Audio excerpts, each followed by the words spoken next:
नमस्कार, आप देख रहे हैं 10 समाचार पत्र। बिहार और झारखंड की तमाम बड़ी खबरों के साथ मैं हूं कीर्ति तिवारी। चलिए खबरों की शुरुआत करते हैं। झारखंड सशस्त्र पुलिस जैप 1 में नवरात्र के पहले दिन पूरे सैनिक सम्मान के साथ कलश स्थापना की पूजा की गई। मौके पर जैप 1 के जवानों ने फायरिंग कर मां दुर्गा का आह्वान किया। इस दौरान पूरा जैप 1 परिसर भक्तिमय बन गया। 1880 से जैप 1 में शक्ति की देवी यानी मां दुर्गा की पूजा करने की परंपरा है, जो आज तक चली आ रही है। खास बात यह भी है कि यहाँ मां दुर्गा की प्रतिमा की स्थापना नहीं की जाती, बल्कि कलश स्थापना कर मां का आह्वान किया जाता है। इसके साथ ही यहाँ की पूजा की एक और खास बात है कि यहाँ कलश स्थापन के बाद मां को शस्त्रों से फायरिंग कर सलामी दी जाती है। पूरे नवरात्र तक जैप की महिलाएं दुर्गा सप्तशती का पाठ करेंगी और उपवास रखेंगी और अखंड दीप प्रज्वलित रहेगा। अब बात चास की। चास नगर निगम क्षेत्र के वार्ड नंबर 6 स्थित दुर्गा मंदिर में प्राण प्रतिष्ठा की गई। इस पावन अवसर पर भवानी क्लब के सौजन्य से भव्य कलश यात्रा भी आयोजित की गई, जिसमें लगभग 500 महिलाओं और किशोरियों ने भाग लेकर वातावरण को भक्तिमय बना दिया। सुबह से ही दुर्गा मंदिर परिसर में श्रद्धालुओं की भीड़ उमड़ पड़ी। कलश यात्रा मंदिर परिसर में प्रारंभ होकर 16 तालाब तक गई, जहाँ पूरे वैदिक रीति रिवाजों के साथ पूजा अर्चना कर कलश में पवित्र जल भरा गया।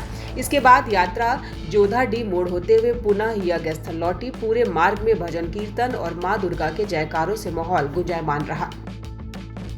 अब बात पाकुड़ की। पाकुड़ के हिरणपुर डाक बंगला परिसर से भव्य कलश यात्रा निकाली गई, जिससे पूरा हिरणपुर भक्तिमय हो गया। कलश यात्रा में पहली बार महिला ढाकी शामिल हुई। पश्चिम बंगाल से आए महिला ढाकियों ने कलश यात्रा को और भी भव्य बना दिया। कलश यात्रा में महिला ढाकी के ध्वनि से भक्त झूमते नजर आए। वहीं डाक बंगला परिसर स्थित पूजा पंडाल में कलश स्थापना कर मां दुर्गा की पहली पूजा की गई। आपको बता दें कि 9 दिनों तक मां के अलग अलग स्वरूप की पूजा की जाएगी। अब बात रजरप्पा की। आज से शारदीय नवरात्र कलश स्थापना के साथ शुरू हो गया। पूरे जिले में मंदिरों और श्रद्धालुओं द्वारा पूरे विधि विधान से पूजा अर्चना की गई। रामगढ़ जिले के रजरप्पा में स्थित देश के प्रसिद्ध सिद्धपीठ स्थल मां छिन्नमस्तिका मंदिर में भी साधकों और श्रद्धालु पहुंचकर माता की पूजा अर्चना करते नजर आए। साधक मंदिर परिसर के हवन कुंड में हवन और साधना करते हैं। इसके लिए मंदिर न्यास समिति और जिला प्रशासन की ओर से तैयारियां जोरों पर है, ताकि साधकों और श्रद्धालुओं को किसी भी तरह की कोई परेशानी न हो। वहीं पूजा को ध्यान में रखते हुए बेरमो के चंद्रपुरा में चोरी रोकने और दुर्गा पूजा में सावधानी बरतने को लेकर पुलिस ने मोटरसाइकिल पर पुलिस हूटर बजाकर क्षेत्र में भ्रमण किया। साथ ही अनाउंसमेंट भी किया कि यदि आप घर से लंबे समय तक बाहर जाना चाहते हैं तो पुलिस को लिखित सूचना देकर जाएं, ताकि आपकी सुरक्षा हो सके। साथ ही अगर पूजा में घूमने जा रहे हैं तो एक आदमी घर पर अवश्य रहे। अब बात पलामू की। पलामू के नवनियुक्त जोनल आईजी शैलेंद्र कुमार सिन्हा ने आज अपने पद पर योगदान दिया। पलामू आईजी कार्यालय पहुंचने पर सर्जेंट विमल चंद्रवंशी के नेतृत्व में पुलिस जवानों ने आईजी को गार्ड ऑफ ऑनर दिया। पदभार से पहले जोनल आईजी ने अपने कार्यालय कर्मियों से परिचय प्राप्त किया और बेहतर समन्वय के साथ कार्य करने का भरोसा भी दिया। आईजी शैलेंद्र सिन्हा ने कहा कि पलामू इलाके में पहली बार उनकी पोस्टिंग हुई है। आने वाले बिहार चुनाव को शांतिपूर्ण तरीके से कराना उनकी प्राथमिकता होगी। अब बात एटक की। रामगढ़ जिले के पतरातू एनटीपीसी पीबीयूएनएल स्थित मजदूर यूनियन एटक द्वारा राष्ट्रव्यापी आह्वान के तहत 4 लेबर कोड को रद्द करने की मांग को लेकर काला दिवस मनाया गया।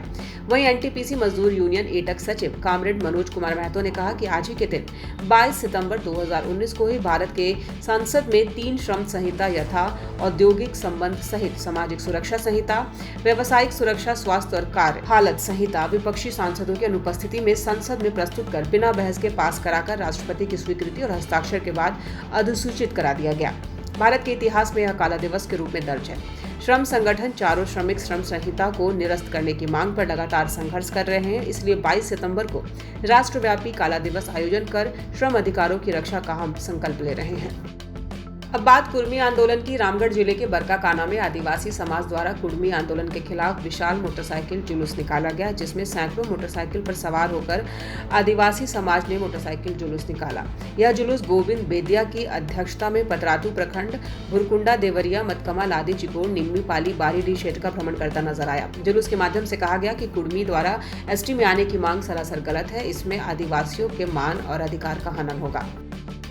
वहीं दूसरी ओर आदिवासी बचाओ मंच के तत्वाधान में विभिन्न आदिवासी संगठन के अगुवा प्रतिनिधि मंडल के तौर पर कुर्मियों को आदिवासी बनाए जाने के विरोध में राजभवन पहुंचकर झारखंड के राज्यपाल को एक मांग पत्र सौंपा गया। मांग पत्र सौंपने के बाद पत्रकारों से रूबरू होते हुए पूर्व मंत्री ने कुर्मियों द्वारा आदिवासी का दर्जा देने की मांग की तकनीकी विषय वस्तु को रखते हुए कुर्मियों को आदिवासी का दर्जा देने की मांग को सिरे से खारिज कर दिया।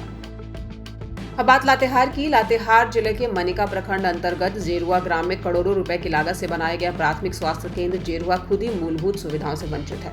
प्राथमिक स्वास्थ्य केंद्र जेरुआ का निर्माण साल 2017 में किया गया था, जिसे लेकर अस्पताल भवन में दर्जनों कमरे डबल फ्लोर बिल्डिंग में बनाए गए थे। साथ ही साथ 2 मंजिला स्टाफ क्वार्टर भी बनाया गया था, जहां कुल 6 फ्लैट हैं। इस अस्पताल की स्थापना का उद्देश्य था कि लोगों को बेहतर स्वास्थ्य सुविधा मिल सके, क्योंकि जेरुआ ग्राम से मनिका प्रखंड मुख्यालय की दूरी तकरीबन 10 से 12 किलोमीटर है, जहां ग्रामीण बीमार स्थिति में पहाड़ी एवं जंगली रास्ता तय कर पाना उनके लिए काफी मुश्किल होता है। मगर निर्माण के बाद भी यह भवन अधूरा है। इस प्राथमिक स्वास्थ्य केंद्र में न तो किसी डॉक्टर की पदस्थापना की गई है, न ही किसी कर्मियों की नियुक्ति की गई है। मूलभूत सुविधाओं से आज भी यह अस्पताल वंचित है। तो ये थी इस वक्त की तमाम बड़ी खबरें। खबरों से अपडेट रहने के लिए हमारे चैनल को लाइक कीजिए, फॉलो कीजिए और सब्सक्राइब कर लीजिए। इस बुलेटिन में इतना ही। मुझे दीजिए इजाजत। नमस्कार।